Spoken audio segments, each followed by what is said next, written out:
Toyota Super Grandia installed 11-inch Android head unit with 360 camera, 8 GB RAM, 256 GB ROM. Ito po yung ating front camera.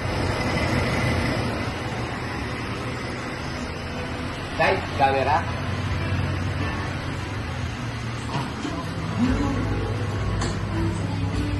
Rear camera.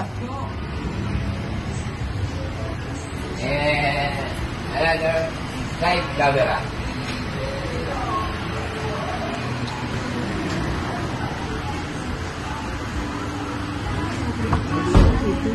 Toward Espana Boulevard, Route 170. 8 GB RAM, 256 GB ROM, Qualcomm Snapdragon processor, 11-inch 2K resolution with 360 camera and online voice command po. So, ito po yung ating 11-inch. 8256 na po siya. Qualcomm Snapdragon po yung processor natin, 2K resolution. So, ito yung mga application. Yan. Meron po tayong Waze, TikTok, Netflix. Yan. Spotify, YouTube, at saka mga Google Maps. So, pwede pa naman natin dagdagan application through Play Store po, ha. Meron siyang SIM card working. Yan. Steering wheel. Working. So, yung mode po ng steering wheel, dinedicate po natin kay 360 camera. Once na pinindot nyo po si mode, ito po yung lalabas. Yung 360 camera natin. Full calibrated po tayo. Ayan. Okay. Kasi natin. Press ulit. Wala. Try po natin si 360 camera. Meron tayong auto trigger. 20 kph below. Pababa po. Mayroon tayong auto trigger tulad nito. Left signal. Ayan. Right signal. Hazard. Both sides, sir.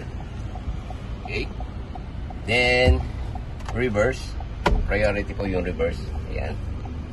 So, good po yung ating 360.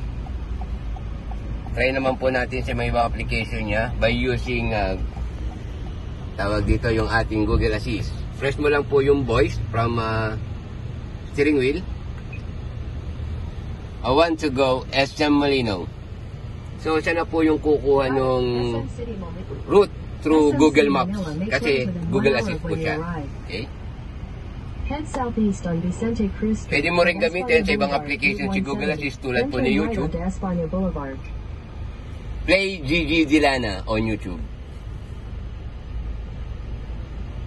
So, siya po yung kukuha ng singer through YouTube kay Gigi Dilana. Yan. Working. Ayun yung maps natin. Pag ayaw mo, pwede mo tanggalin. Yan. Okay. Working po. 8256, 11-inch, 2K resolution with 360 camera. Salamat.